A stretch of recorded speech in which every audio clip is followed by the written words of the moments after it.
arrancamos con nuestra primera unidad. Díganme solamente, por favor, si se ve lo que yo estoy mostrando. Sí, profe, Dale. Sí, se ve bien, profesor. Tante grazie, caro mío. Eh, bueno, dale. Perdón, estoy... bueno, nuestro primer trabajo práctico trata sobre función numérica, que es justamente el objeto de estudio de nuestra materia. Nosotros nos vamos a dedicar a analizar ciertos aspectos, no todos, de esto que llamamos función de una variable real.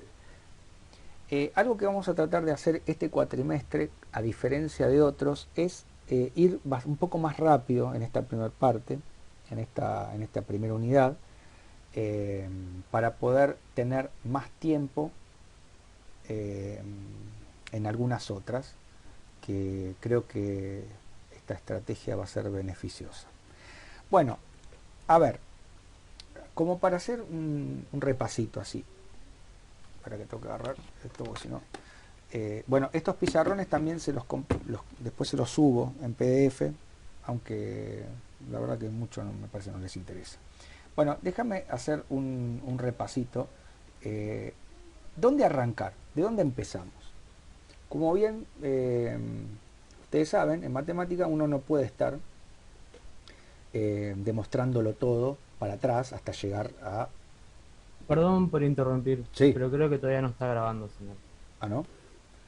Mirá que no grabo yo con el Zoom, Por eso, estoy entonces, o sea, sí grabando con está un grabando, programa. perdón. No, no, igual te agradezco mucho que estén atentos a este tipo de cosas, porque yo la verdad que soy una máquina de mandarse el macanas, por decirlo de forma, para que igual por las dudas, ya que me hiciste dudar, porque tengo que sacar esto, a ver, sí, van 2 minutos de grabación inútil, pero 2 minutos al fin. Entonces, eh, bueno, como Muchas les está... gracias. No, Disculpe por interrumpir. no, al contrario, por favor, es buenísimo, porque yo no les voy a estar diciendo cada rato entendieron, entendieron, entendieron, entendieron, porque es totalmente impráctico. O sea que yo, digamos, sigo hablando, yo me imagino que están más o menos ahí, que los estoy viendo como si estuvieran en presencial, que ahí vos por las caras ves que más o menos no te entiende nadie nada, o bueno. Y les pido por favor que interrumpan todo lo que parezca necesario. Yo sé que hay gente que dice, no, la verdad que me jode estar interrumpiendo. No, créanme que no. Lo digo de verdad. Eh, Aparte, digamos, para eso estamos acá, digamos. Si a un profesor le molesta que un alumno lo interrumpe porque no entendió, es medio como que al pedo, ¿para qué estamos acá? Digamos, porque para... Bueno, eh, como les estaba diciendo, ¿dónde arrancar? Digamos, ¿qué es lo que suponemos conocido? No vamos a estar, bueno, no podemos siempre estar yendo para atrás diciendo y esto es por esto, y esto es por esto, y esto es por esto, bueno. Entonces, lo que vamos a considerar conocido y vamos a partir desde ahí, en lo que vamos a estudiar nosotros este cuatrimestre, no son grandes cosas, pero en líneas generales uno supone que todos ustedes conocen a los números. ¿Qué números? Bueno, básicamente los números reales, que nosotros les vamos a llamar los números.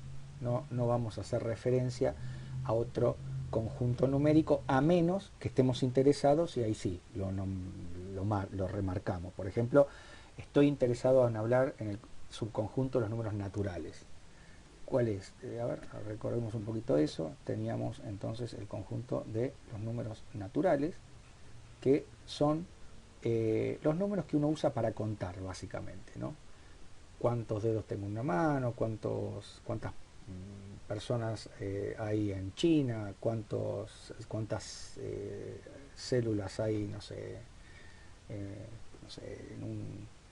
en lo que sea. Bueno, todos esos son números naturales.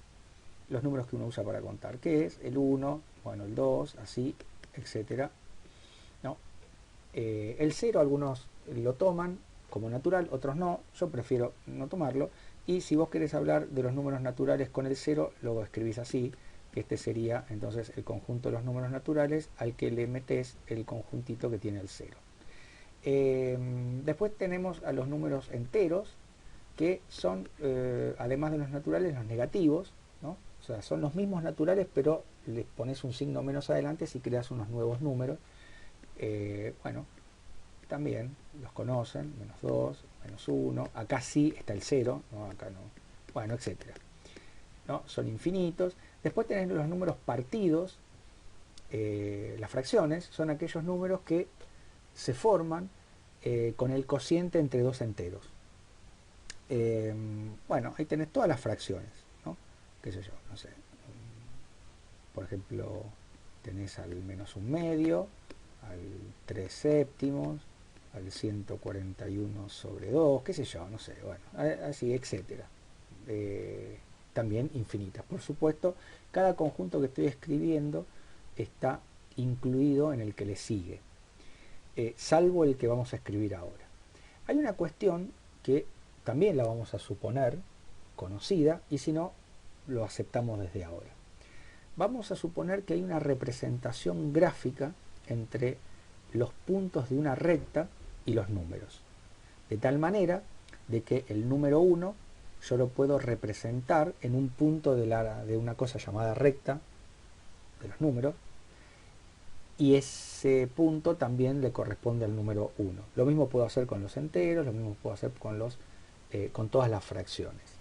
Parecería que hasta acá van muchos números, ¿no? Porque cuando uno se pone a pensar en todas las fracciones posibles y en el tema de la densidad, todas cosas que uno supone también que ya alguna vez lo habrán visto en la escuela, no lo vamos a usar concretamente, pero vos sabés que entre dos fracciones cualesquiera distintas hay infinitas. Eso es una cosa muy particular de las fracciones, justamente habla de la densidad que tiene el conjunto de los racionales. Eso no le pasa a los naturales o a los enteros. Yo no te puedo decir que entre dos números naturales hay infinitos números naturales, eso es mentira. Entre dos números naturales siempre va a haber una cantidad limitada. Ahora, entre dos fracciones no, entre dos fracciones hay infinitas fracciones. Ahora, sin embargo, son poquitos números hasta ahora. Si uno dibujaría, si uno pudiera, estamos hablando en forma ideal, si uno pudiera dibujar sobre la recta esta que hablamos, todos los puntos que están representados por todos estos números, la recta todavía quedaría prácticamente vacía. Una cosa loca esta es, ¿no? Pero ahora, vos para llenarla, para que todos los puntos estén cubiertos con números, vos necesitas agregar o un tipo de números que acá no está, que es el conjunto de los números irracionales. Y son aquellos números, aquellos puntos de la recta, que no pueden escribirse como un cociente de fracciones. Y parecería que son raros porque cuando te quieren dar un ejemplo, siempre te dicen, mira, el número pi, fíjate que el número pi justamente es un número medio feíto que le tengo que poner un nombre, porque el número es 3,1, 4, 1, 5 y así sigue, y tiene infinitas cifras, y encima no tiene regularidad, no tiene, en el sentido de que no tiene periodo. Digamos, tengo infinitas cifras que no se repiten nunca en bloques, digamos, infinitas cifras no periódicas. No solamente pi, por supuesto que hay un montón de números que tienen esa característica, que tienen infinitas cifras no periódicas y por lo tanto no se pueden escribir como cociente de dos números. Cosa que les pido después, si quieren, piensen que esas dos cosas están súper relacionadas. Si fuesen el cociente de dos números, no pueden tener infinitas cifras no periódicas. Piensen por qué. Bueno, tenés raíz cuadrada de 2, que es 1.4, 1, 4 y 2 creo que sigue, bueno, no me acuerdo. Ese número tampoco es la división de dos números enteros, no. Es un número distinto que tiene el nombre de irracional. Y después hay más, claro, no solo hay más, son casi todos. O sea, la gran mayoría de los números son de este tipo. Lo que pasa que, bueno, uno en la vida cotidiana La verdad que lo que usa son los números racionales, los enteros. Eso es lo que usamos normalmente, digamos, nadie va al supermercado y ve, no sé, raíz cuadrada de 2 en un precio, digamos. Eh, en todo caso verá 1.41, pero eso es una fracción, digamos, escrita en decimal. Bueno, también tenés la raíz cuadrada de cualquier número primo, etcétera. Bueno, cuando vos juntás a todos estos números, cuando vos juntás a todos estos números y los pones en una bolsa, tenés al conjunto de los números reales, que es el cual nosotros vamos a vivir. Nosotros vamos a movernos en este conjunto de números. Y los números sirven para medir, digamos. Uno se la pasa midiendo cosas, qué sé yo, el tiempo, la masa, no sé, la cantidad, no sé, el peso, no sé, velocidad, aceleración, bueno, casi todo es susceptible de ser medido, o sea, de asignarle un número. Ahora, resulta que alrededor nuestro vemos que esas cosas que medimos en realidad no son dependientes una de la otra, todo lo contrario. Vemos que se relacionan, que dependen en general una de la otra, qué sé yo. Eh, Vos ves que, no sé, tuvo cría, no sé, alguien y estás agarrando al cachorrito y lo pesás. Y vos podés hacer una lista de números, ¿no? Números, porque vos estás usando dos cosas, y por ahí acá pones al tiempo y acá pones al peso. Entonces, por ejemplo, cuando pasó, qué sé yo, un día, pesa, no sé, qué sé yo, 250 gramos. Estoy hablando acá de gramos y acá de días. La variable es el tiempo y la otra variable es el peso. Cuando pasan 2 días es, qué sé yo, 293. 3, 280. Qué sé yo. Después 4, decir, uy, mira, pesa un poco menos. Bueno, qué sé yo, puede pasar, no sé. Después ya 350. Bueno, ¿y qué son estas? ¿Qué hago con esto? Y digo, mira, parecería ser que estos números no son independientes de esto. Parecería que yo puedo encontrar algún tipo de relación, algún tipo de función, digamos, de fórmula que conecte a esta lista con esta lista. Bueno, para eso estudiamos las funciones, porque las funciones son el, el objeto principal que me permite modelar este tipo de cosas. Otra cuestión después va a ser, bueno, ¿cómo encontrar el modelo? Bueno, pero primero tengo que conocerlo. Primero tengo que conocer y saber qué características tiene, para qué me puede, una vez que encuentro la función, si yo estudio la función, entonces estoy estudiando el fenómeno que esa función modela. Bueno, justamente ese es el caso, si no, no lo haríamos, ¿no? Entonces, para eso, repasemos brevemente la idea de función. Fíjense cómo en esta lista ya aparece un poco lo que vamos a hacer, lo que uno hace continuamente con las funciones. Acá hay como, ¿qué es hacer esta lista? Es haber hecho una asignación. Es decir, a este número le asigné otro que yo, bueno, en este caso lo fui a medir de algún lado, pero después ahora nosotros nos olvidamos, eso es un poco la potencia de la matemática, es olvidarte del significado para estudiar el objeto en sí. Después, vos ese objeto te sirve como molde para poder llenar con el significado que vos necesites o encuentres, ¿no? Pero, digamos, partimos por ahí de un problema real. Ah, mirá, tiempo y peso. Ahora, listo, me olvido de eso y digo, che, a ver, ¿y cómo es esto de asignar números? ¿Cómo lo puedo describir en forma más o menos precisa? Bueno, fíjate que acá hay una asignación.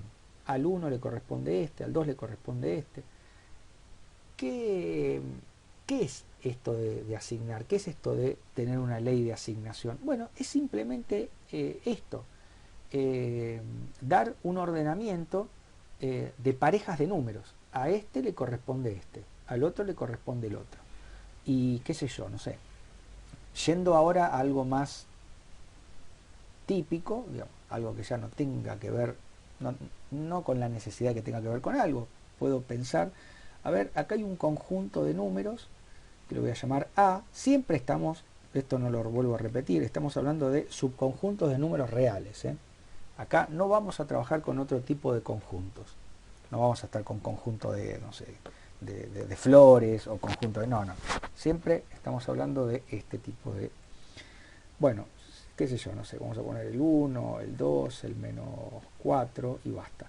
Y acá tenés otro conjuntito que es el, por ejemplo, el B, que también es un subconjunto de números reales, que por ejemplo tiene el raíz cuadrada de 3, tiene el 0 y tiene el 8. No sé, estoy inventando cosas. Entonces, una forma gráfica de hacer una ley de asignación es directamente con flechas. Es decir, mira, a este número le hago corresponder este número.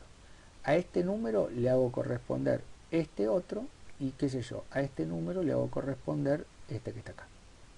Bueno, esta es una ley de asignación. Si querés hacer una tablita de valores, bueno, dirías, si acá vive la X y acá vive la Y, que es lo que se suele hacer, que al número 1 le corresponde el 0.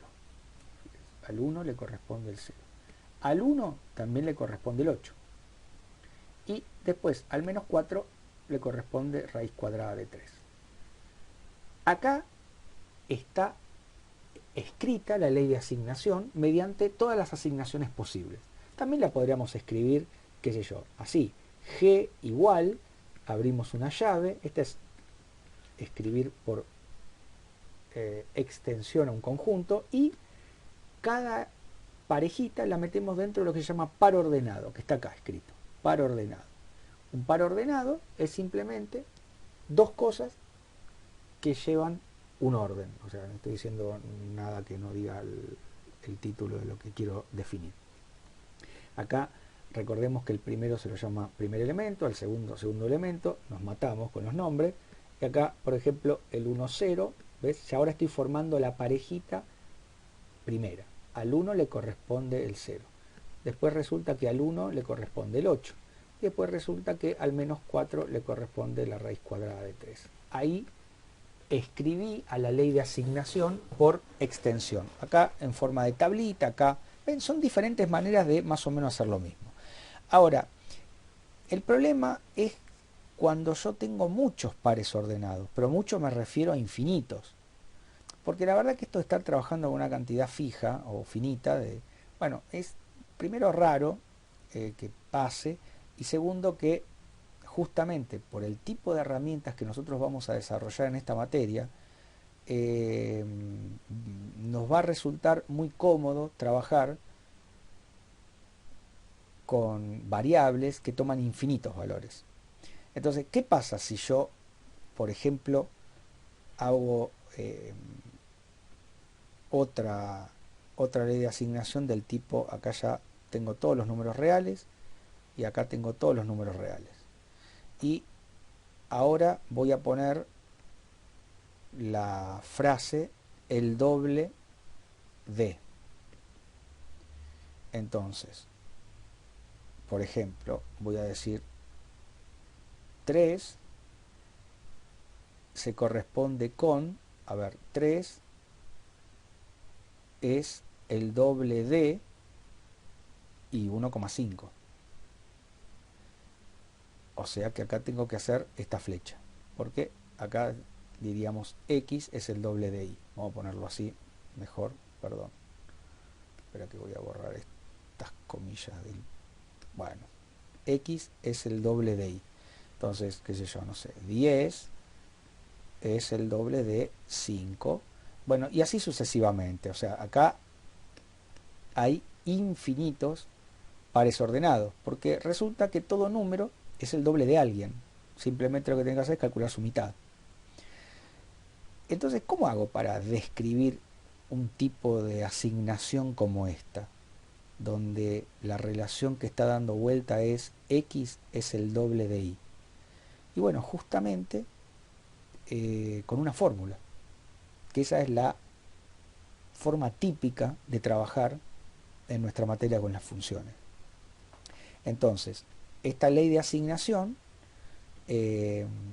sería dificultoso escribirla de esta manera, enumerando uno a uno todos los pares ordenados que hay, porque no terminaría más. Podríamos poner puntos suspensivos, pero no deja de ser una cosa media así como media fea.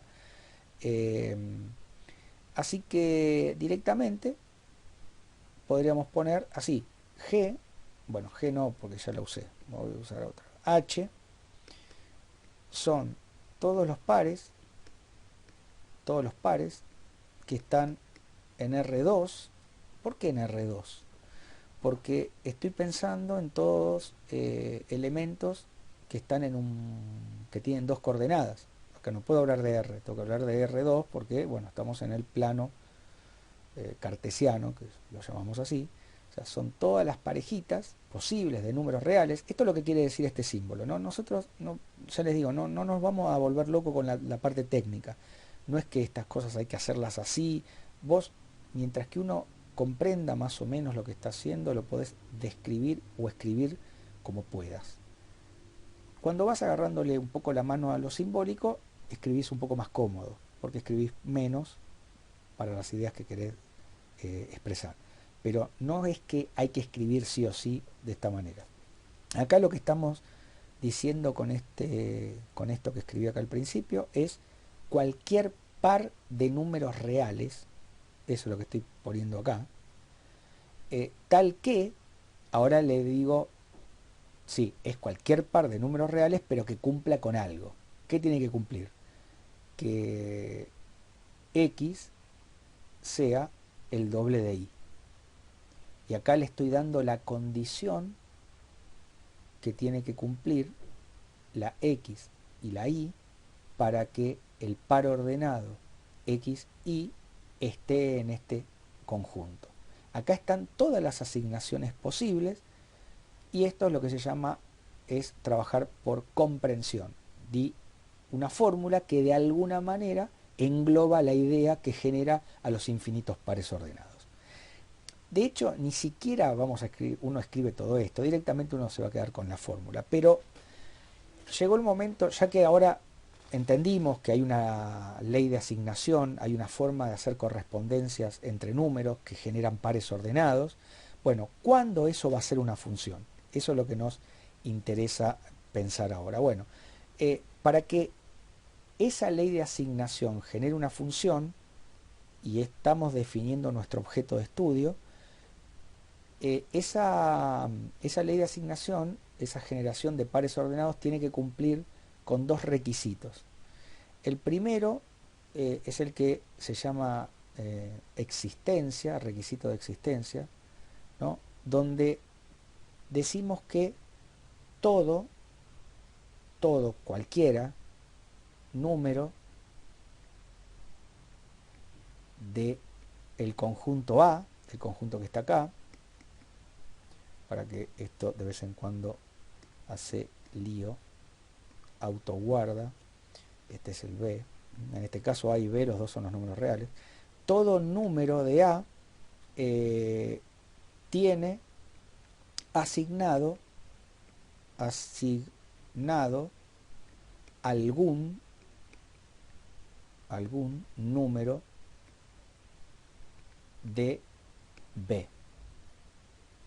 O sea, cualquier número que está acá le tiene que salir una flechita. No te puede quedar ninguno sin parejita. Ya con esta primer condición vemos que lo que escribí acá arriba no sería una función, porque el número 2 se quedó solito, ¿no? No hay nadie. Bien, pero no es todo. Esa es la primera condición. La segunda, que tiene que ver con la unicidad, es que el elemento del conjunto A tiene que tener un y solo un elemento del conjunto B. No le pueden salir dos flechas a un número que esté en el conjunto A. La asignación es única, ¿no? Por eso la unicidad, ¿no? El número de B asignado es único. Bueno, y vemos que esto tampoco cumple el segundo requisito. ¿Por qué? Y porque el número 1 cumple con la existencia, porque tiene asignado algún número, pero el problema es que tuvo 2. Entonces, esto a mí no me va a servir para poder armar una función. Así que ya digamos, repasamos, así a grandes rasgos, qué cosas tiene que tener una lista, digamos, de pares ordenados, que puede ser, y en general va a ser infinita, para que sea una función. Cada elemento del conjunto de partida, que es el A, tiene que tener un y solo un número asignado del conjunto B de llegada, que siempre van a ser subconjuntos de R. Bien, eso es lo que está escrito acá, creo. Sí, acá está la definición, ¿no? Dado A, un conjunto de números reales no vacíos, la ley de asignación F define una función entre las variables. Acá recordamos el nombre que le ponemos a la variable I, que es la que da la asignación, la que asigna, la llamamos variable dependiente, y la variable X, que es a la cual va a ser asignada, la llamamos independiente. Acá de donde salen las flechas, acá donde llega. Si sucede que para cada número que está en el conjunto A, la ley de asignación F le hace corresponder un único número real que está en B. Bueno, acá está lo que yo les decía. Esto, bueno, la parte técnica, por ahí formal. Acá, esto ya cuando uno lo lee, dice, esta es una función que va de A, del conjunto A en R, tal manera de que I es la asignación que F le hace al X. Esto es lo que uno leería. Pero tampoco lo lee así. Uno dice, tal que I es igual a F de X. Uno lo lee así. Esto es F de X. Ahora, ¿qué queremos decir con eso? Bueno, que I es el resultado de haberle asignado por medio de algo que llamé F a este X. Al conjunto A se lo llama dominio. Es el conjunto de partida, digamos. Ya cuando hablamos de dominio, cuando ya sabemos que es una función, por supuesto. Y al conjunto de todas las asignaciones posibles que se hicieron, se lo va a llamar imagen o recorrido. Nosotros vamos a trabajar con los dos, pero principalmente con el dominio. Y acá la última observación, por decirlo de alguna forma, nos dice lo que acabo de comentarles, que la ley de asignación puede expresarse de muchas formas, pero la clásica, la típica, es por medio de una fórmula. Y esto me lleva ya a hacer una especie de observación, no sé, de cuidado, porque uno se acostumbra tanto a que las funciones son fórmulas, que se olvida muchas veces que la función es más que eso. O sea, una función sería como tres patas tiene. Un conjunto de donde elijo números, otro conjunto de donde también elijo números para asignarle al primero, conjunto de partida, conjunto de llegada, y después está la ley de asignación que te dice quién va con quién.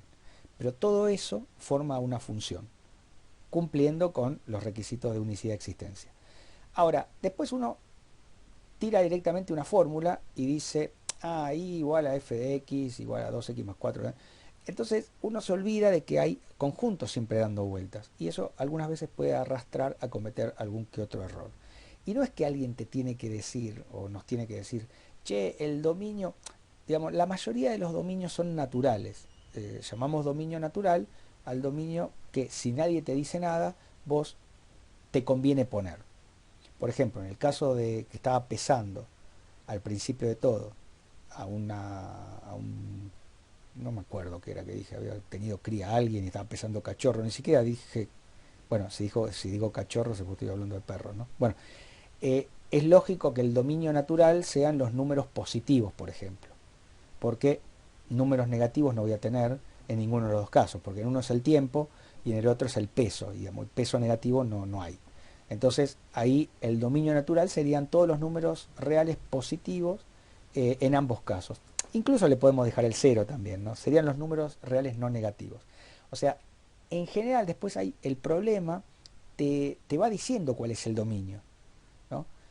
Más allá que después cuando vos trabajás en forma ideal, en matemática, después sí, te volvés medio así loco y los profesores te dicen, el dominio es tal, el dominio es tal otro, y uno dice, pero ¿dónde salen estos dominios? Bueno, nada, algunas veces salen de la propia fórmula y otras veces son restricciones que vos haces porque lo necesitas.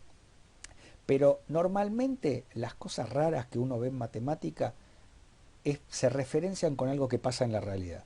O sea, es porque algo alguna vez es necesario hacer para poder arreglar las cosas. Bueno, espero que esto lo vamos a ir viendo cuando veamos ejemplos concretos.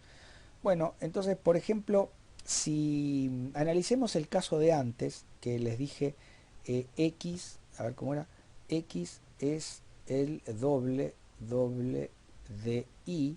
A ver, bueno, entonces acá tenemos que Y, perdón, que X es el doble de Y.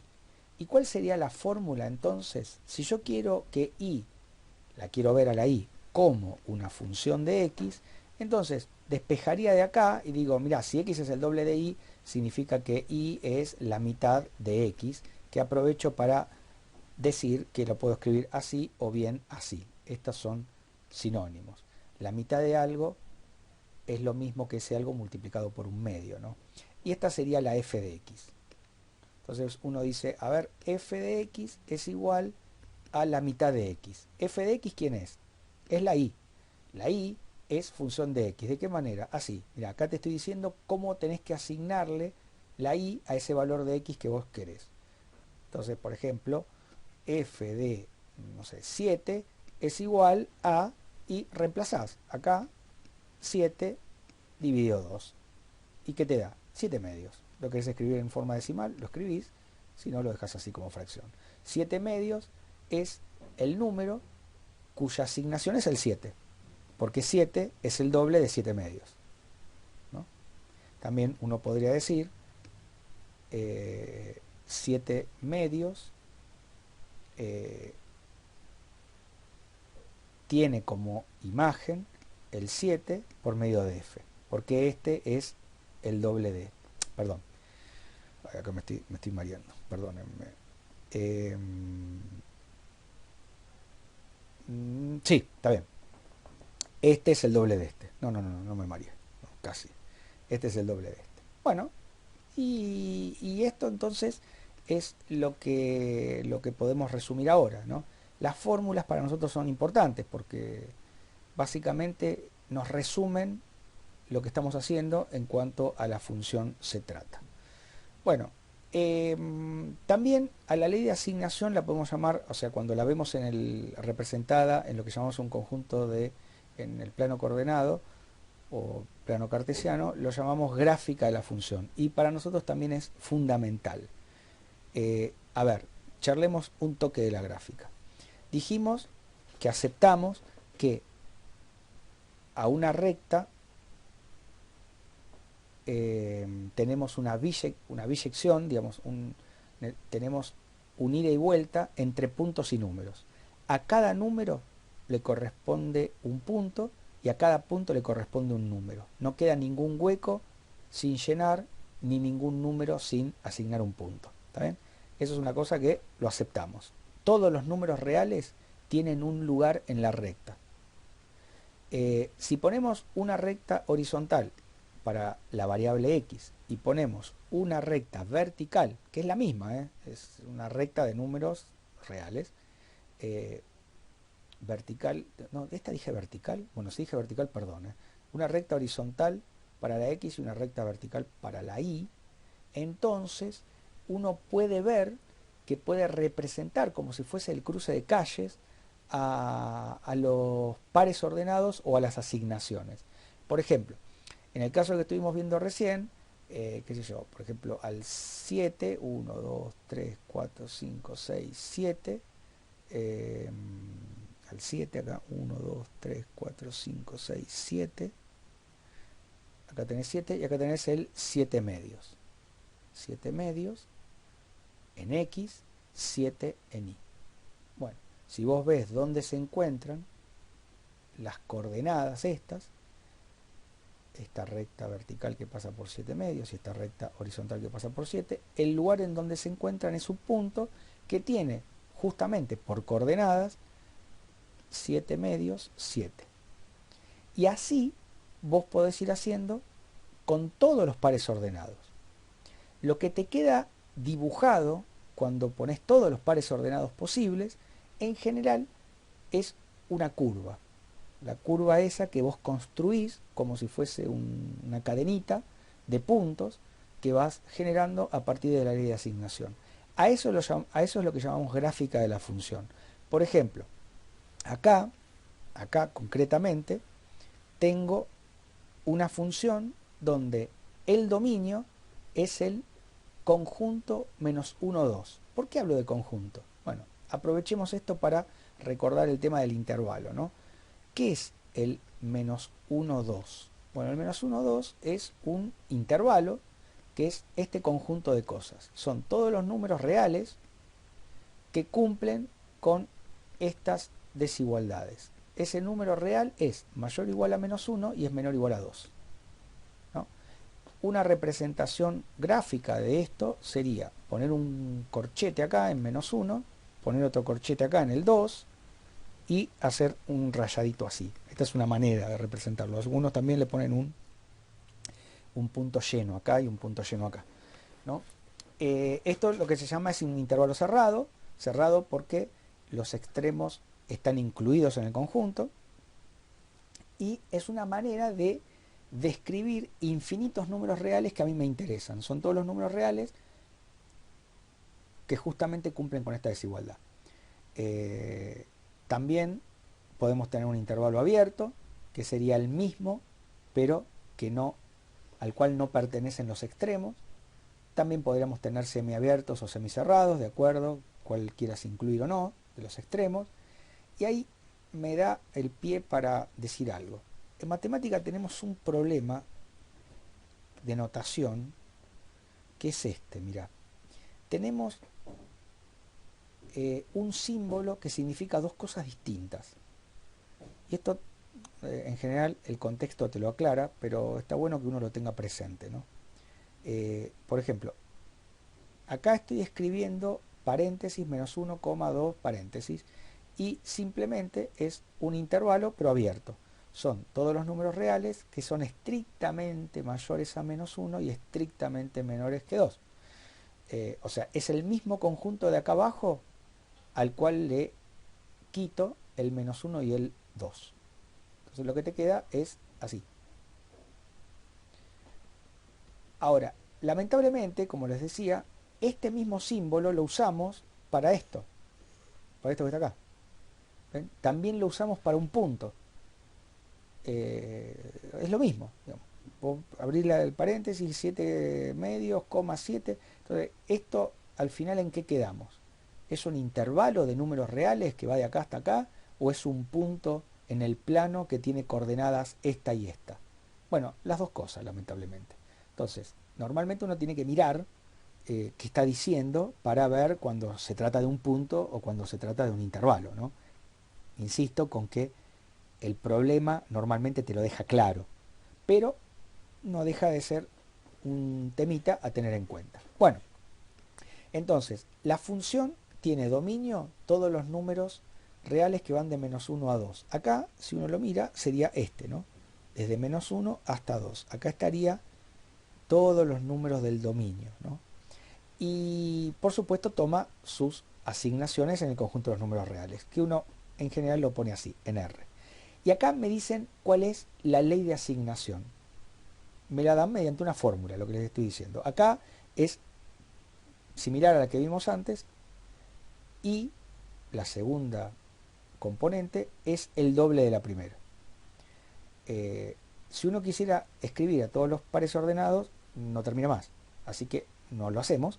Simplemente podríamos ver algunos casos. No sé, qué sé yo. Podríamos decir, a ver, acá está la variable x y acá está la variable y. Cuando la x vale menos 1, la y vale, y bueno, vale menos 2, porque simplemente hay que reemplazar acá por menos 1 y hacer la cuenta, ¿no? Cuando vale 0, 1 y 2, y acá te va a valer 0, 2 y 4. Estos puntos que están acá, los podemos ver que son este justamente es el menos 1, menos 2, es el primer par ordenado, si querés. Después, este punto es el 0, 0, es este que está acá. El punto este es el 1, 2. Y finalmente, este último puntito de acá arriba, este es un segmento de recta. Pero, ¿qué es lo que marca el segmento de recta? ¿Por qué es un segmento de recta? Por el dominio. O sea, el dominio, que es una restricción de el dominio más amplio posible, que serían todos los números reales, genera solamente un pedacito de recta, solamente el segmento de recta que va desde el menos 1, 2 al 2, 4. Ahora, yo acá dibujé 4 puntos, pero esta lista tiene infinitos puntos. Bueno, si uno se tomaría el trabajo, si fuese posible, cosa que no lo es, de calcular uno por uno todos los pares ordenados y los dibujaría, como yo dibujé estos 4, quedaría una sucesión de puntos, todas apelmazadas, que generan justamente este pedacito de recta. Este pedacito de recta de color rosa, creo que, no sé, sería la representación gráfica de todos esos puntos posibles que se generan a partir de esta fórmula. Y esto es algo que nosotros también vamos a elaborar bastante con la gráfica de la función, porque como ustedes saben, el dicho, una imagen vale por 1000 palabras. Muchas veces uno, con un vistazo, mirando la gráfica de una función, ya reconoce una serie de patrones, una serie de cosas que pueden llegar a ser útiles. Uno de los objetivos de nuestra materia es analizar cómo hacer la gráfica de una función, que en general es difícil. Obviamente que hoy por hoy no. Cuando me refiero a es difícil entender cómo se hace, no hacerlo, porque hacerlo vos te agarrás el GeoGebra, escribís la función que más te guste, apretás un botón y la gráfica te aparece, ¿no? Ahora, el tema es ¿por qué es lo que es? ¿Cómo hizo el GeoGebra para saber que acá sube, acá baja, acá va para allá, acá va para acá, o acá tiene un máximo, acá tiene un mínimo? Bueno, justamente esa es una buena parte de lo que tenemos que investigar. ¿Cómo hacemos a partir de una fórmula para entender cómo funciona esa fórmula? ¿Qué gráfica produce? Bueno, vamos ahora, ya que repasamos nuestro objeto de estudio, que es el de las funciones. Estoy hablando de generalidades, no digo que lo digo todo, pero estoy tratando de, según me acuerdo, las cosas que me parecen relevantes. Bueno, ahora tendríamos que repasar un par de funciones concretas. Bueno, empecemos por las más fáciles. Vamos a la función lineal. ¿Qué es la función? Bueno, la función lineal sería aquella función cuya fórmula es esta que está acá, ¿no? AX más B. Cuando digo AX más B, todos sabemos que es A por X más B.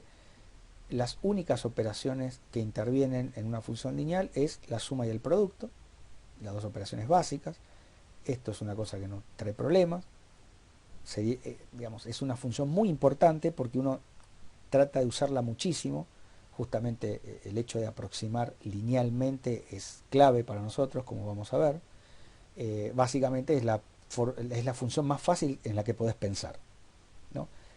Y los parámetros, que son estas letras A y B, que representan constantes, números que son fijos, ¿no? Eso lo llamamos parámetros, o bueno, nada, constantes, tienen un significado para la recta, para la función lineal. Primero,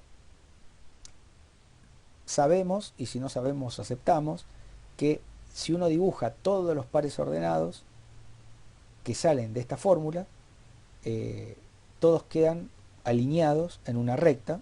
La representación gráfica es una recta. Eso lo aceptamos y chao, listo, es una recta. Ahora bien, ¿cómo dibujar esa recta? Vuelvo al GeoGebra. Hoy por hoy realmente uno piensa hasta qué punto, o sea, cuánto de esto tiene sentido y cuánto no. Por ahora lo vamos a seguir, pero sin volvernos locos. Tratamos de entender cómo funcionan las cosas, no porque uno después las va a hacer concretamente.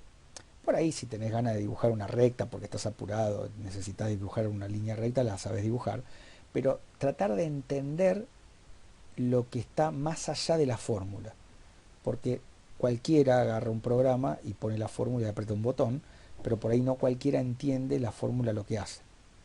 Entonces, ¿cómo interpretar estos parámetros? Bueno, el parámetro B es muy sencillo, es lo que llamamos ordenada origen, y es simplemente donde la recta corta al eje Y. Eso es muy fácil de ver, acá lo vemos. Fíjense que si vos tenés a la fórmula f de x, que es a por x más b, entonces si haces que la x vale 0, o sea, te estás preguntando, esta fórmula, ¿qué número le asigna al 0? Entonces, tenés que hacer, bueno, a ver, a f la evalúo en 0, ¿no? Esto que es formal, me parece que es importante entenderlo, formal de forma hablo, ¿no? ¿Qué hice? Reemplacé, saqué la x, la borré y puse un 0. ¿Qué significa? Que en la estructura esta, en donde está la x, hago lo mismo. La borro y pongo el 0. Eso es lo que llamamos reemplazo. Bueno, y una vez que reemplazaste, ya te quedan cuentas para hacer, nada más. Ahí no hay... Vamos a decir, no, pero acá tengo letra. Bueno, está bien, pero no importa. Son letras que para vos representan números y no cambian. No es como la x, que la x va a cambiar según lo que a vos se te encante. No, la letra A y la letra B no cambian una vez que están elegidas. Bueno, entonces esto se te va y te queda B. Por lo tanto, al 0 le asignas el número B. O sea, el par 0b pertenece a la gráfica de la función, ¿no? G grande es como la gráfica de la función. Y es el lugar en donde simplemente mirar, ¿no? Si acá tenemos el par de ejes cartesianos y tenés una curva, es muy sencillo ver que la curva corta al eje Y cuando la x vale 0. Cuando la x vale 0, subís, y donde está cortando, y bueno, está cortando, ¿qué va a hacer? Entonces, si vos querés saber dónde una función corta al eje Y, solamente tenés que reemplazar al valor de x por el valor 0, ¿no? A la letra x por el valor 0. Así que ahí tenemos ya un punto por donde pasa la recta. El otro parámetro A es lo que todos conocemos como pendiente, que tiene que ver con la inclinación de la recta, y me parece que está bueno que veamos una forma de definir pendiente que tiene mucho que ver con lo que vamos a hacer. Hay muchas maneras de hacerlo, pero esta es una. Pendiente mide la inclinación de la recta. Podemos definirlo como la variación, que se produce en la variable dependiente y por cada unidad de variación en la variable independiente x. ¿Qué estamos diciendo? A ver, primero lo pongo acá y después lo vamos a mirar. Vos te parás en un valor de x y una vez que te paraste en ese valor de x, que puede ser cualquiera, decís, bueno, a ver, incrementa a la x en una unidad. O sea, súmale un 1. Bueno, de acá vas a parar a otro lugar donde está a una unidad de distancia de este. Porque si este vale x, x más 1 está a una unidad de distancia. O sea, ¿cuánto cambió la x? La x cambió en una unidad. La variación de la x fue de 1. Porque acá valía x y acá vale x más 1. Ahora, vos te preguntás, ¿qué pasó con la y por culpa de esa variación de una unidad en x? O sea, acá valía algo. ¿Cuánto? Y bueno, no sé, valía f de x. Y acá, ¿a dónde va a parar? Y la verdad que no lo sé. Va a ir a parar a lo que vale la función en ese nuevo x más 1. Bien, esto justamente es lo que estoy preguntándome. ¿Cuánto cambia la variable y por culpa de esta unidad de cambio? Unidad me refiero al número 1, ¿eh? Esto mide 1, ¿no? Por culpa de este cambio en una unidad en la variable independiente x. Bueno, ¿y cómo calculamos esto? Y restando. Al que está acá arriba le restás el que está acá abajo. Al f en x más 1 le restás a f de x. Y eso es lo que hacemos. Según lo que nos dice acá, eso se llama pendiente. Entonces, es como que acá hay un triangulito donde la base mide 1 siempre y la altura mide lo que cambia la y por culpa de este incremento que hacemos en la x. Entonces, vamos a hacerlo acá ya que estamos. F en x más 1 menos f de x. ¿A qué es igual? Bueno, f de x más 1 es, primero vamos a poner acá quién es f de x, ¿no? Es a por x más b. A por x más b. Ahora, igual que antes, reemplazo, es la palabra clave, reemplazo. F de x es toda esta cuenta. F de x más 1, bueno, donde está la x, sacala y vuelve a poner x más 1. Vos vas a decir, ¿por qué tengo que sacar la x y poner x más 1? No la puedo dejar y directamente ponerle más 1. Bueno, hace como quiera. Es una forma de... Bueno, entonces acá me va a quedar a por, pero ya no pongo x nada más, porque ahora es x más 1. Y hay que poner paréntesis. Fíjate que los paréntesis tienen que ver porque a está multiplicando, ¿no? Si no estarías haciendo lío. Bueno, más b. Ahí fue el reemplazo. Menos. Hasta acá escribí f de x más 1. Menos f de x, que es, pongo paréntesis porque hay un menos, y el menos afecta a todos, a por x más b. Ahora distribuyo acá y distribuyo también el signo menos, me queda a por x más a por 1 que es a, ¿no? Más b, y acá me queda menos a por x menos b. Entonces, mirando un toquecito, a por x está sumando y está restando, chau, y la b también está sumando y está restando. O sea que lo que me queda, a, es justamente esa cantidad, esa variación que tiene la variable dependiente y por culpa de esa unidad que cambié a la variable x. O sea, esto sería entonces la pendiente, que simplemente podríamos escribir f de x más 1 menos f de x. O sea, el cambio de f cuando la variable independiente se movió una unidad. Vas a decir, qué complicado este chabón. Sí, pero tiene que ver con cosas que vamos a ver. Por eso está bueno que lo vayamos mirando.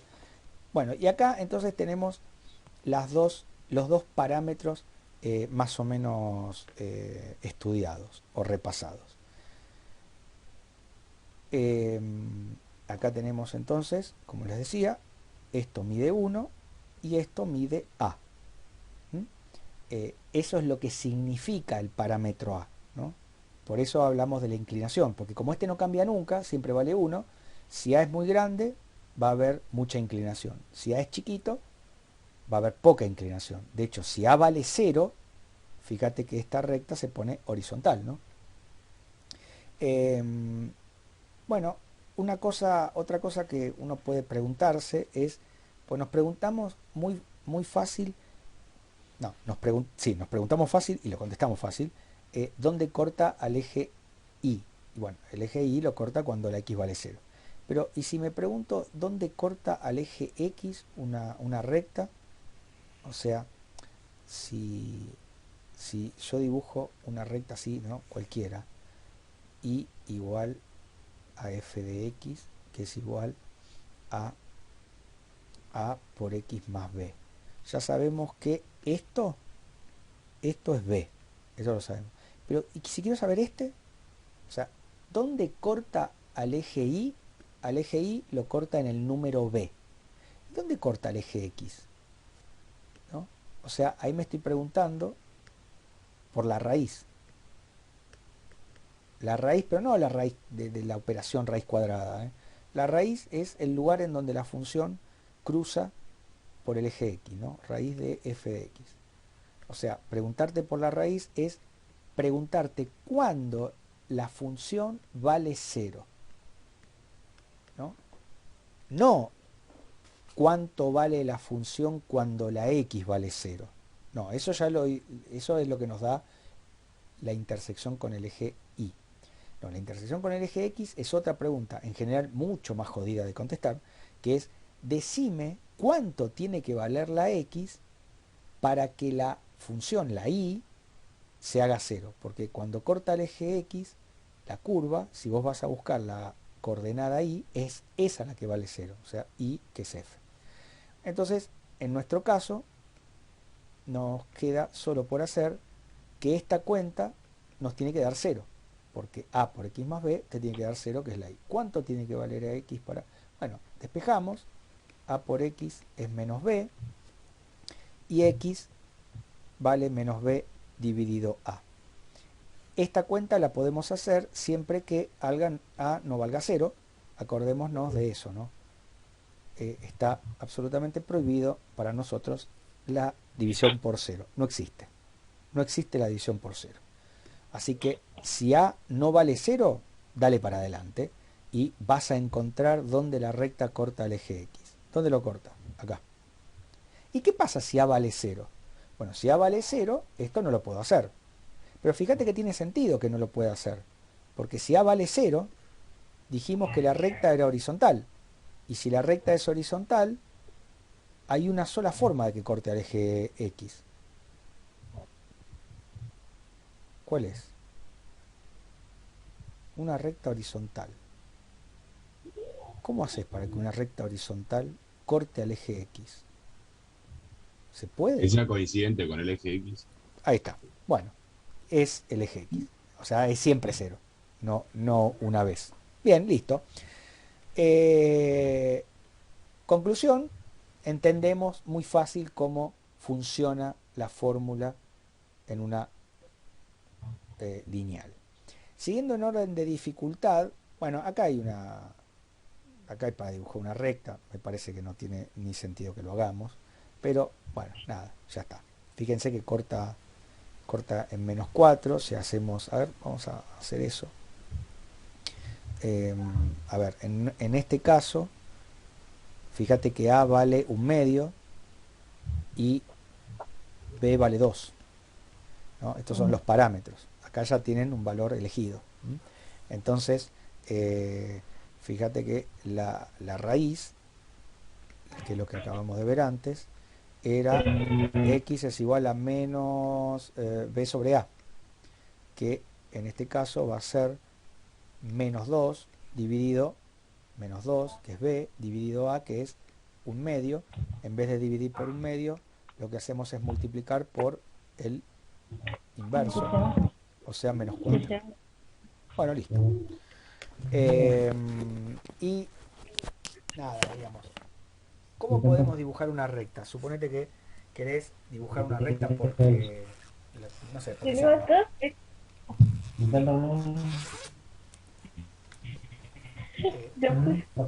ver, a ver, gente, lo que sí tienen que fijarse de tener ¿cómo se llama? El micrófono cerrado, para que por ahí uno no escuche. Bueno, entonces, ya ni me acuerdo qué estaba diciendo. Bueno, no importa, estaba diciendo algo y me olvidé. ¿Cómo graficar una recta? ¿Cómo graficar una recta? Bueno, ahí está. Bueno, lo más fácil es GeoGebra, ¿no? Más vale. Ahí vos vas, apretás un botón y ya está. Bueno, ¿podemos hacer una tabla de valores? Sí, podríamos, tranquilamente, porque sabemos que por dos puntos distintos pasa una sola recta. Entonces, haciendo una tablita de valores donde vos le das solamente dos valores diferentes de x, por ejemplo, no sé, 1 y 4, entonces ahí tenés f de 1, f de 4 y ya está, ¿no? Y ahí ya tenés los dos puntos. Por ejemplo, estos dos puntos que están acá sería el 2f de 2, 2f de 2 y f de 2 es 3. Porque cuando vos ahí le pones un 2 te da 3. Y este punto es el menos 2, f de menos 2, que es menos 2, 1. Entonces con estos dos puntos y una regla y un lápiz, ya está. También podrías usar directamente la pendiente y la ordenada de origen. Sabes qué pasa por acá y a partir de ahí ves que para una unidad sube la mitad, o puedes hacer alguna equivalencia si, digamos, una regla de 3 simple. Si para una unidad sube medio, para 2 unidades va a subir 1. Bueno, ahí vas mirando ese tipo de cosas. Es un poco más complicado una función cuadrática. No es que vamos a ver todos los polinomios porque es una locura. Estamos solamente viendo un par que son las que forman normalmente a las funciones que nosotros vamos a trabajar. Entonces, función lineal está más o menos todo controlado. ¿Qué es una función cuadrática? Bueno, sería otro ejemplo de función polinómica, para hablar un poco más general. Sería una función polinómica de grado 2. La estructura es esta, ¿no? Tenés ahora 3 términos, también las únicas operaciones que están dando vuelta acá son suma y producto, pero ahora, además, aparece una x que está elevada al cuadrado. ¿Está bien? Justamente esa es la clave. Tiene que aparecer una x elevada al cuadrado. Porque si no, no sería una función cuadrática. Fíjense que acá se pide que el número a no valga 0, porque si a vale 0, este término se va y nos quedaría una función lineal. Bueno, sabemos que la representación gráfica de una función cuadrática es una cosa que se llama parábola. Y el tipo de parábola en particular que da esta fórmula son parábolas que tienen brazos hacia arriba o hacia abajo, dependiendo del signo de A. Las parábolas son curvas que son simétricas, o sea, si trazás por un punto específico que se llama vértice, una recta vertical, dividís a la parábola en dos ramas que son como un espejo respecto de este eje que se llama eje de simetría. A diferencia de una recta, no es tan fácil interpretar qué significa cada parámetro, el A, el B y el C, no es tan obvio. Tampoco, ya es más compleja una parábola, por ejemplo, haciendo una tablita de valores. En el caso de la recta con 2 puntos está todo dicho, con 2 puntos distintos, ¿no? Ahora, en el caso de una parábola, 2 puntos prácticamente no te sirven para nada. Puedes decir, bueno, le doy 3. Sí, pero depende, ¿viste? Depende. Si vos le das 3 puntos que por ahí están acá, acá y acá, hasta ni siquiera te das cuenta que es, ¿viste? La verdad es que hacer una tabla de valores no... Por eso, lo que podemos hacer, más que nada por curiosidad, para recordar un par de cosas, es acordarnos de algunos puntos notables que tiene la parábola una vez que está sumergida en el plano XY. ¿Qué quiero decir con todo esto? Mirá, vamos a pensar por un ratito que ya sabemos dónde está la parábola. Acá está el eje Y y acá está entonces el eje, vamos a ponerle el eje X. Y la parábola está, qué sé yo, no sé, vamos a dibujarla así. Vamos a pensar que hace algo así. Hago lo que puedo, ¿eh? Bueno, entonces, vamos a identificar, cuando se pueda, 4 puntos notables. ¿Cuáles son? Bueno, las raíces, que es donde la parábola corta al eje X, tal como lo dijimos recién para la recta. A este lo llamamos X1 y este lo llamamos X2. Este punto, que es donde corta el eje Y, este es una pavada, es lo que más se parece a lo que hicimos antes. es como la ordenada al origen, si querés, de la recta, pero para la parábola. Y a este punto, que es el vértice, que tiene dos coordenadas, como todo punto en el plano, ¿no? Un X que lo llamamos X del vértice y un Y que lo llamamos el Y del vértice. Este vértice, cuando la parábola tiene esta forma, es el mínimo y es lo que indica por dónde pasa el eje de simetría. El eje de simetría, que es una recta vertical, pasa por el vértice. En el caso de que la parábola esté al revés, o sea que los brazos vayan para abajo, este vértice va a ser un máximo.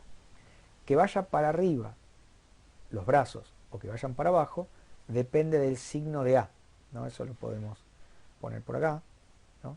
Si A es negativo, si el coeficiente principal, el número que multiplica la x al cuadrado, es negativo, entonces tenés una parábola del tipo triste, negativo.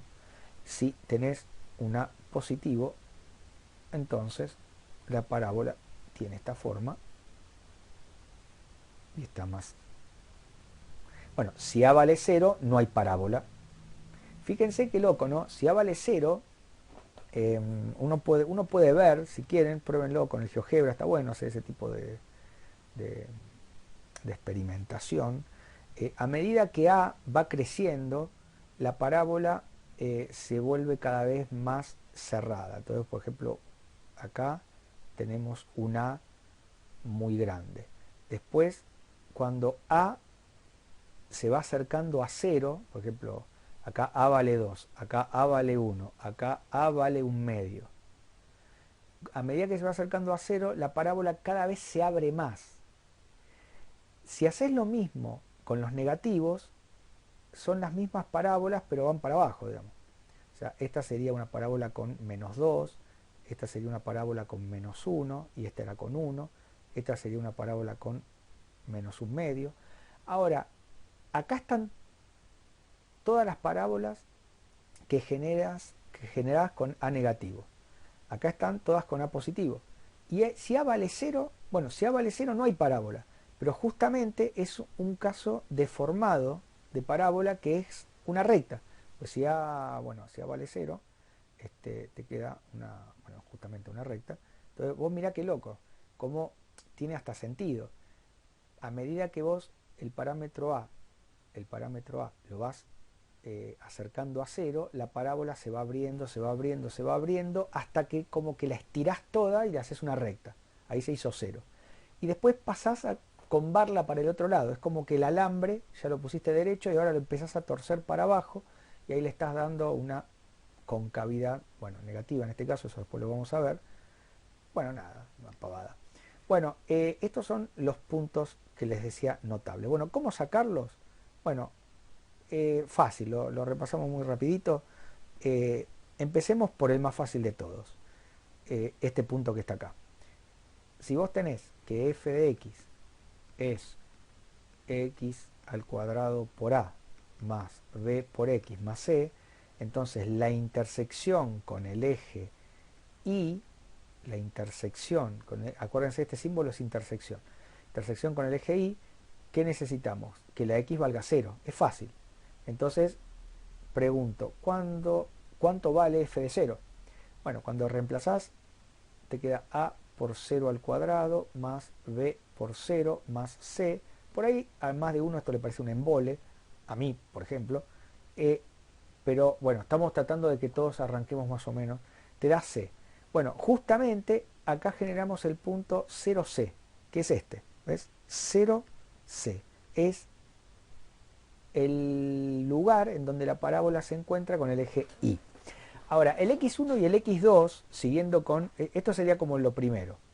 A ver, lo segundo. Eso también se le dice ordenada al origen, ¿no? ¿Cómo? A eso también se le dice ordenada al origen, ¿no?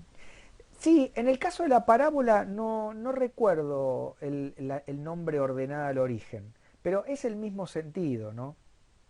Yo, la verdad que no me acuerdo que se le diga a la parábola ordenada al origen, pero podríamos decirlo, no pasa nada. Ah, Dale, sí, ok. sí, porque es... Gracias. No, por favor. Total, el tema de los nombres, ¿viste? Mientras que no le pongamos una cosa que confunda, porque no lo vamos a llamar, no sé, qué sé yo. Bueno, entonces, x1 y x2. Necesitamos ver cuándo f de x vale 0, porque es lo mismo, ¿no? Esto sería la intersección con el eje x, que, como les decía antes, es un poco más complejo, porque vos tenés que resolver una ecuación. Vos, la intersección con el eje y, no tenés que resolver una ecuación, tenés que hacer una cuenta. Tenés que reemplazar a la x por 0 y ver lo que te da. En vez, ver la intersección con el eje x es otro problema, porque vos querés ver qué valor de x obliga a esta fórmula a valer 0. O sea, hay que despejar. Despejar. Qué fea que salió la S. Despejar. ¿Y cómo haces para despejar de acá? Bueno, en el caso de la recta despejamos una tontería, porque había dos cosas, uno sumaba y el otro multiplicaba. Acá ya hay la operación que está la x al cuadrado, hay una x que está elevada a la 1. Bueno, no es que es difícil, completando cuadrado, que tiene ganas, hágalo, por ahí ya lo hicieron alguna vez, completando cuadrado y despejando sale, y completando cuadrado en esta ecuación, nos queda que el x1 y el x2 salen de esta formulita que la llaman fórmula, creo que resolvente o de Bhaskara, menos b más menos la raíz cuadrada de b al cuadrado menos 4 por a por c dividido todo del doble de a. Bueno, y con esta fórmula vos reemplazás acá a b, a y c, y este más y este menos en general te dan las dos soluciones, ¿no? Por ejemplo, este punto, en realidad este punto sería el x1, 0, es este punto. Y este punto que está acá, ¿qué coordenadas tiene? x2, 0. Bueno, este punto tiene coordenadas 0c y este punto es el x del vértice. ¿Y cómo sacamos esto? Lo último, ¿no? ¿Cómo sacamos las coordenadas del vértice? Bueno, las coordenadas del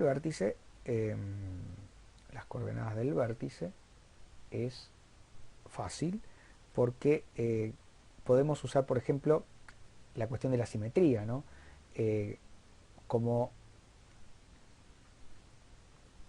por el vértice pasa el eje de simetría, todos los números que están a igual distancia, todos los números de x que están a igual distancia de esta recta, tienen el mismo valor de y, ¿no? Justamente eso es lo que define a la simetría. Entonces, si tenés las raíces, el x del vértice simplemente es el promedio. Si vos tenés a este número y a este número, buscate al que está justo en la mitad y ese va a ser el x del vértice. ¿Está bien? Y el que está justo en la mitad es el promedio. Es esta raíz más la otra raíz dividido 2. Si vos haces justamente esta cuenta usando esto que está acá, o sea, el x1 es menos b más la raíz de bla bla bla bla. Mira, a todo esto se lo llama también discriminante, ¿no? Delta. Dividido 2 por a. Esto es para no escribir toda esa cosa, ¿no? ¿Por qué el discriminante? Porque de acuerdo si te da positivo o negativo 0, ves que tiene dos raíces, ninguna o una respectivamente. Bueno, y el de x2 es menos b menos la raíz de ese número, el determinante, dividido 2 por a.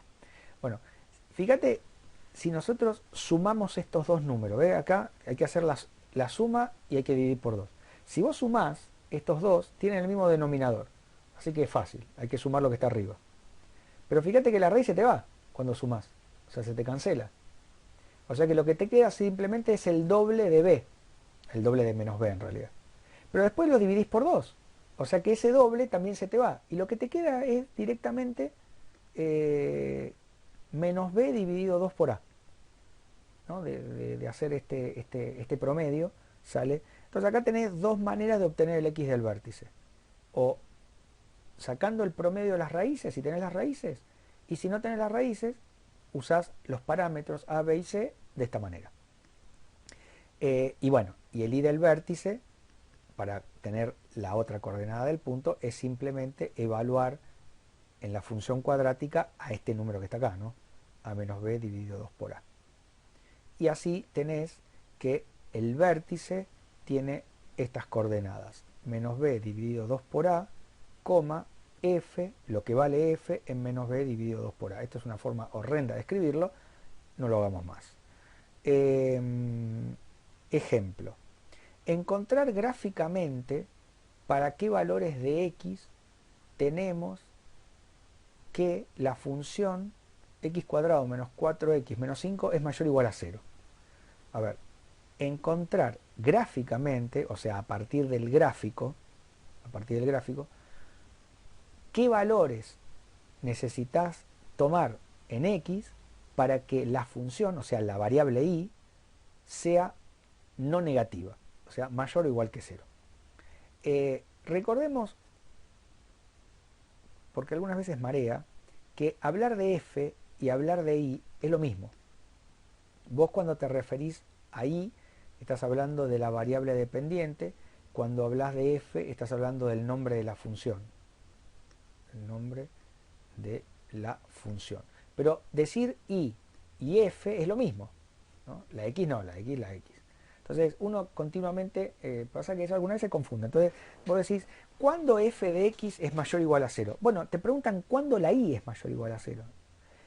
O sea, de todos los puntos, de todas las parejitas, de todas las asignaciones posibles que genera esta función, que ya repasamos, que están acá representadas gráficamente por toda esta sucesión de puntos que forman esta curva que llamamos parábola, de todos esos pares ordenados, tenés que decirme cuáles están del lado de arriba del eje X, porque la y es positiva, la y es mayor o igual a 0, acá, en toda esta parte, ¿no?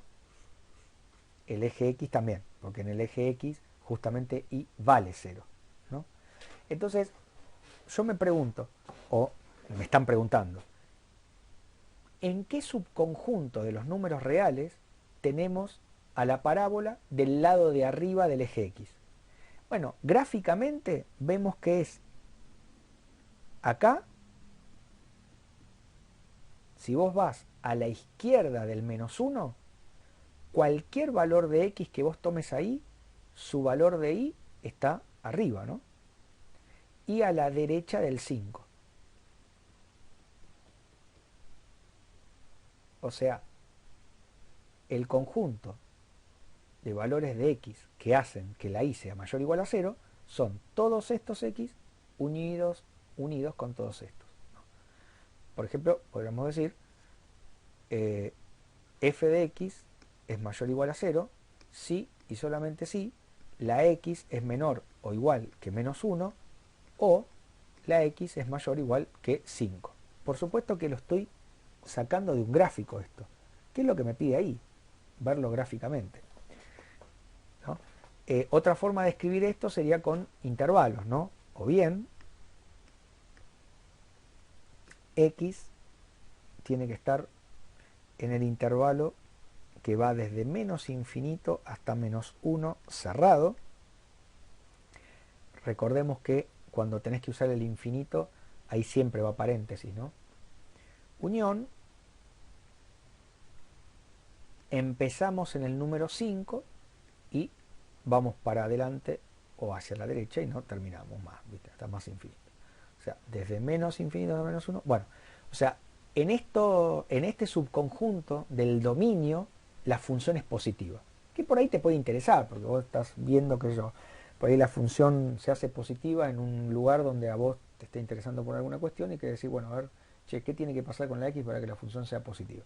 Bueno, por ejemplo, en economía, si es el tema del ingreso-egreso, bueno, positivo es ganancia. Entonces vos decís, bueno, che, ¿cuántos tengo que vender para que haya ganancia? Una vez que hiciste costos, menos esto, más. Bueno, eso sería, por ejemplo, una interpretación del tipo económica, ¿no? Algo positivo, en ese caso me está diciendo, che, ¿en qué intervalo de valores yo estoy teniendo ganancia? Bueno, acá nos diría que en este intervalo. Posiblemente el menor a -1 no tenga sentido, entonces tendríamos que vender por lo menos 5, que pueden ser, por ejemplo, 5 Sí. toneladas de algo, ¿sí? Disculpe, una pregunta, por ahí es una boludez, pero no, como que en el gráfico no lo entiendo. O sea, ahí dice que tiene que ser mayor o igual a cero, ¿puede ser? Claro, lo que tiene que ser mayor o igual a 0, a ver, sí, está bien que no se entienda. No, no, a ver, no, no está bien. Pero, lo que tiene que ser mayor, no, bien que lo preguntes. Lo que tiene que ser mayor o igual a 0 es la i. Entonces, vos fijate que, que la i sea mayor o igual a 0, yo lo rayé así al principio. Pero ¿sabes qué? No lo voy a rayar así, porque tu, tu pregunta me hace ver que por ahí está rayada así, por ahí puede estar bien en análisis 2 cuando estamos trabajando, pero acá esto es lo que tenemos que ver. Cuando la i es mayor o igual a 0. Porque lo que quería hacer hincapié es que hablar de i y hablar de f es lo mismo. O sea, vos te dicen, ¿cuándo cuando la función es mayor o igual a 0? La función es lo mismo que i. O sea, i es igual a f. Entonces, ¿cuándo la i es mayor o igual a 0? Bueno, estamos todos seguros de que en este intervalo. O sea, la i se mide en el eje vertical. Acá se hace Claro, 0, claro. ¿se entiende? Sí, me Di- había confundido por el gráfico azul, digamos, me confundí con eso. Como que yo tomé el tramo entre medio de esas dos líneas azules, por eso me confundí. No le había prestado Ah, atención bien, a bien. que, por eso, sí, está Per- bien, está bien. ok, perfecto. Bueno, listo. Entonces ahí quedó. Gracias. No, no, al contrario.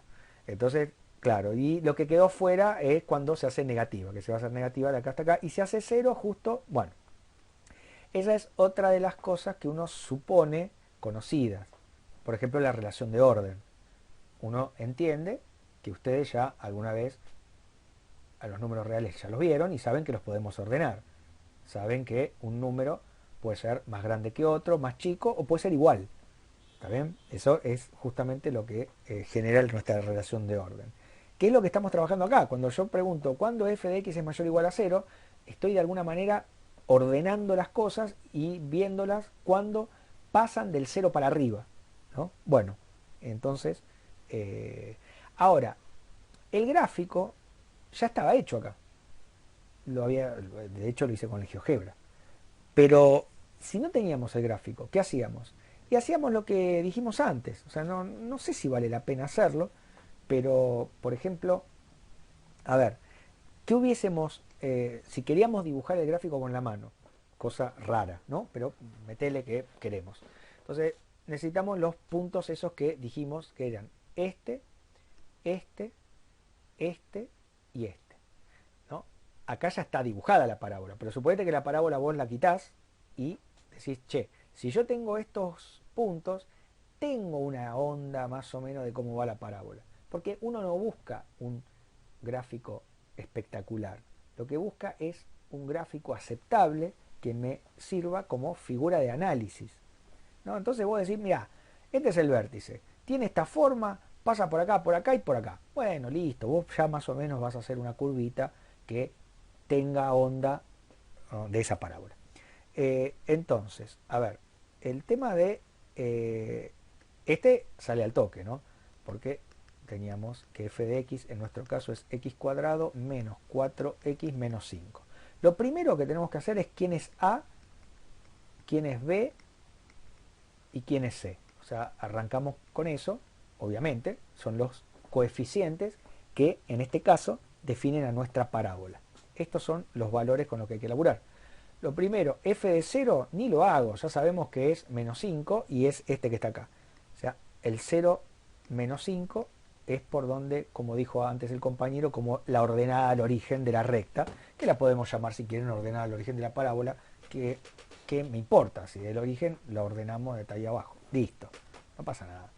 Ahora, las raíces, ¿cómo las sacamos? Y con la fórmula esa de Bhaskara, ¿qué va a ser? Esto era lo que habíamos llamado 1. Lo segundo, Uy, Dios, a ver, sería menos b, o sea, menos 4 más menos.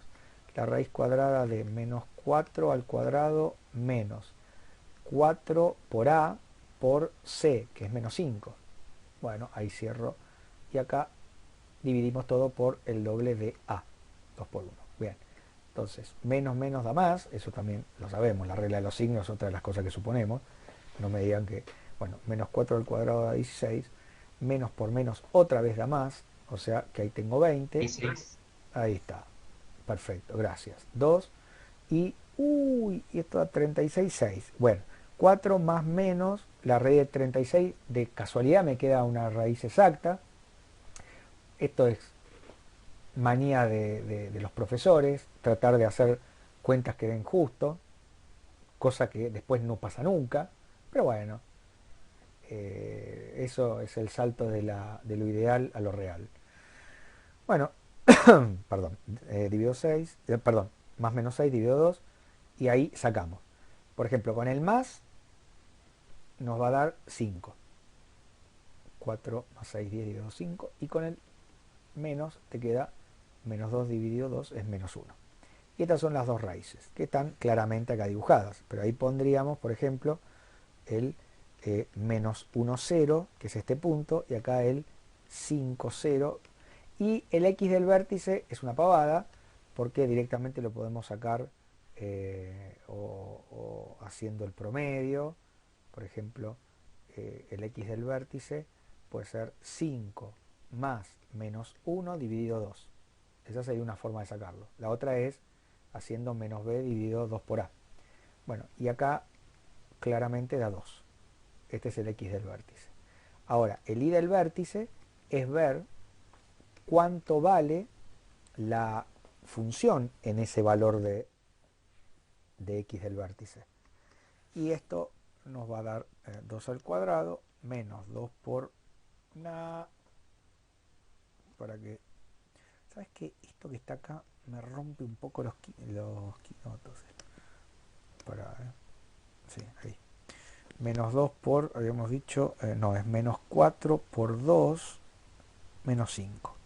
¿Y esto cuánto da? Menos 9.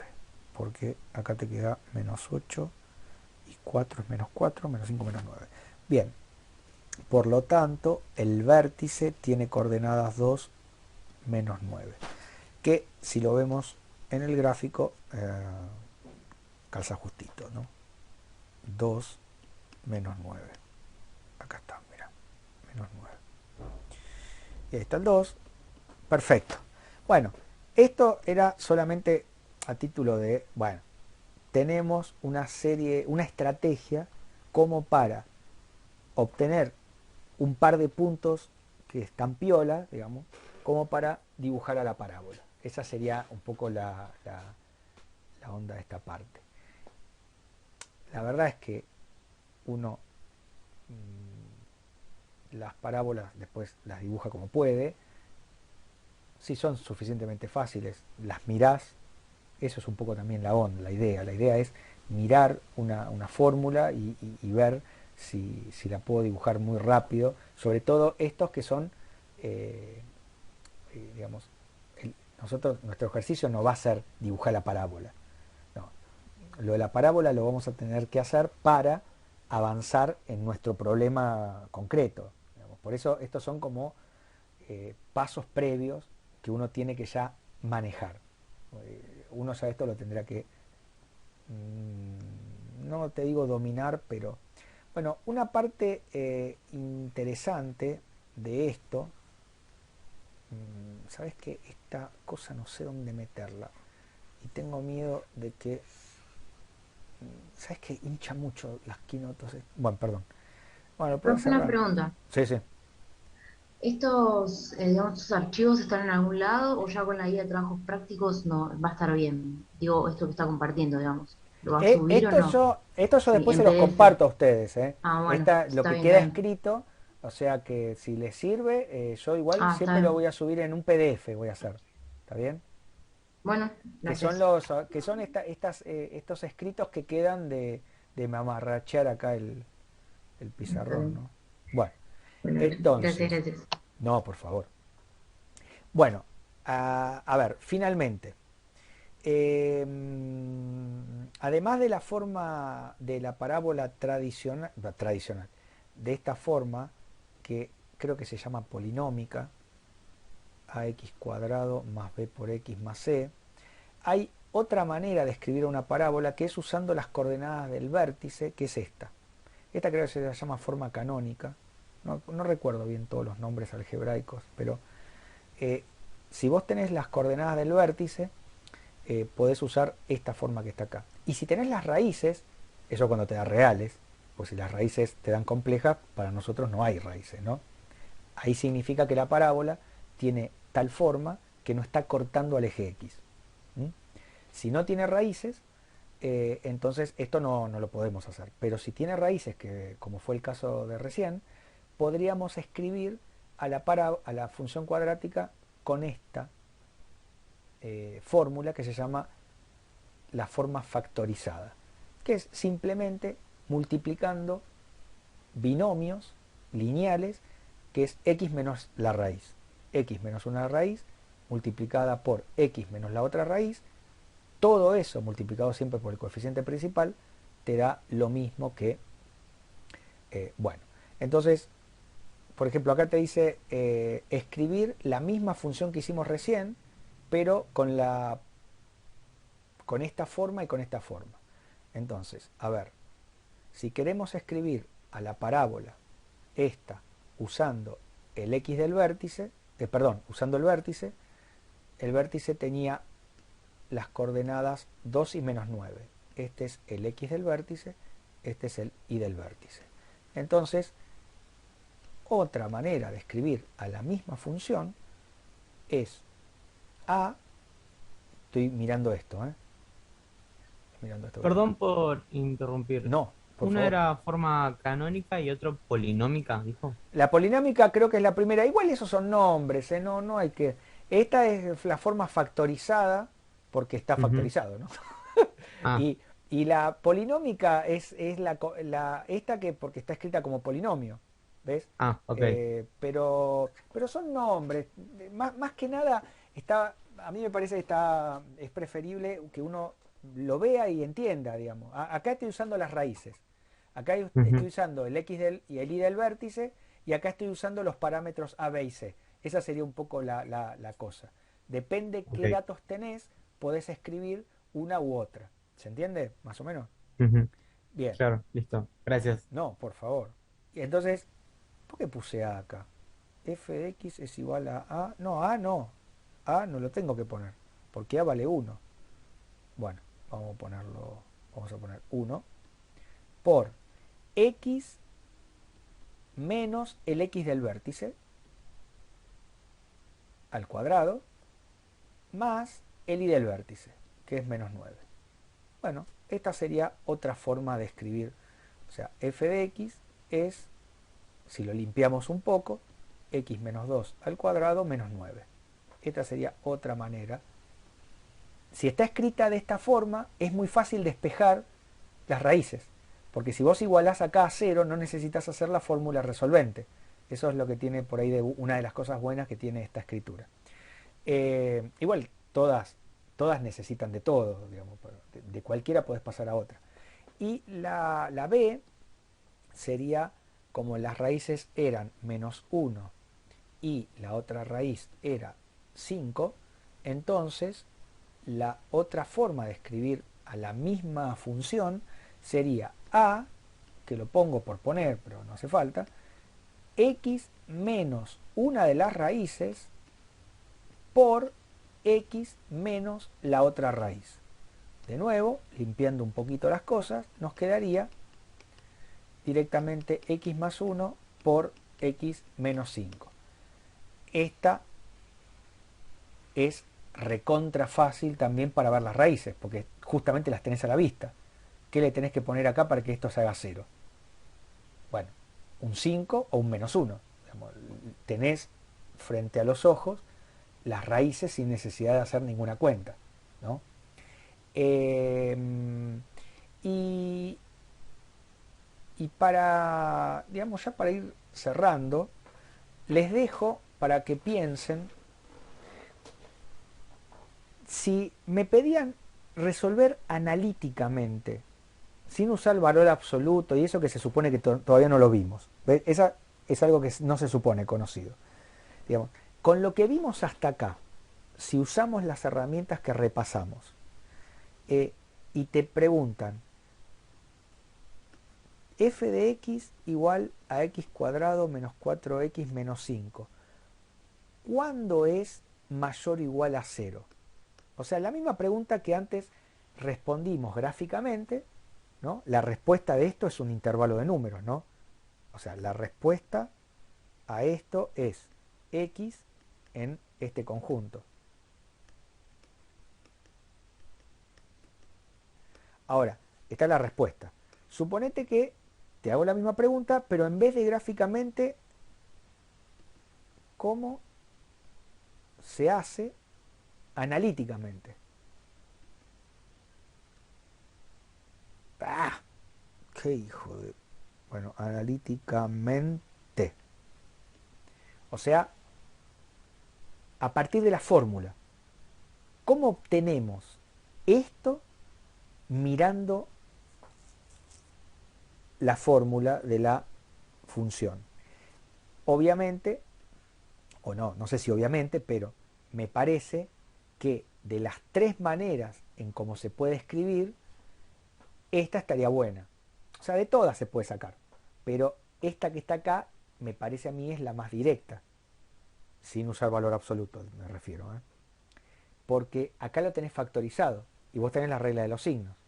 Es decir, y acá lo dejo, ustedes después lo terminan, x más 1 por x menos 5 tiene que ser mayor o igual a 0. Ustedes saben por la regla de los signos que un producto es mayor o igual a 0 cuando los dos son mayores o iguales a 0 o los dos son menores o iguales a 0. Más por más, menos por menos, más. Ahí se van analizando los casos y ahí va, cuando juntan todos los casos, todas las respuestas, arman este intervalo. Bueno, de la guía de trabajos prácticos recién empezamos, esto va lento al principio, esperemos que vaya cada vez mejor. De la guía de trabajos prácticos, creo que solamente los dos primeros pueden más o menos mirar y eso que les dejé ahí. Obviamente que pueden ir chequeando, leyendo. La guía de trabajos prácticos van a ver que al principio tienen un punteo teórico de las cosas más importantes sobre la que va a tratar el trabajo práctico. Yo les recomiendo ir leyéndolo, más allá que uno no lo entienda, no importa, siempre hay que leerlas las cosas, después uno las va entendiendo. Así que, no sé si tienen alguna consulta. Sí, no entendí la parte de los ejercicios. Nos recomendó que hagamos cuáles. Mirá, no, que cuando ustedes entran al campus van a tener Sí. al principio de cada unidad dice ejercicios sugeridos. Eso simplemente quedó, nada, es como que eso es lo mínimo de lo mínimo, eso va. Eso quise Ujú. decir, digamos, como que, digamos, eso hay que hacerlo como para decir, bueno, mínimamente hice algo como para entender las cosas. Pero no es que hay que hacer eso y nada más. Ustedes después pueden Ujú. hacer todo lo que quieran. Pueden hacer Claro. incluso ejercicios que hay en otros libros, qué sé yo. Pero bueno, eso sería como lo mínimo de lo mínimo. En este caso, igual en particular el día de hoy, solamente les queda los dos primeros ejercicios, el uno y el 2 de la guía. ¿Sí? Ok, ¿Se entiende? Bueno, gracias. Sí, sí, no, por sí. favor. Bueno, estimados y estimadas, a ver, una consulta del TP1, podemos usar lo del cálculo en una variable. Sí, sí, sí, totalmente, sí, sí, sí, se puede usar perfectamente. Igual con lo que estuvimos repasando hoy, eh, también alcanzaría, ¿no? Para hacer esos dos ejercicios. Y después, bueno, cada uno va revisando de acuerdo a lo que ve que necesita recordar. Eh, no, los parciales van a estar van a estar ¿dónde? Cuando haga el cronograma. Pero el cronograma lo hago en estos días y se los voy a subir. Bueno, gente, les mando un saludo, cuídense y estaremos por ahí encontrándonos. Bueno, Saludos, gracias, profesor. profe. Nos Gracias a vemos. ustedes Chau, por chau. estar. Hasta luego. Nos vemos. Gracias. En la semana. Chao.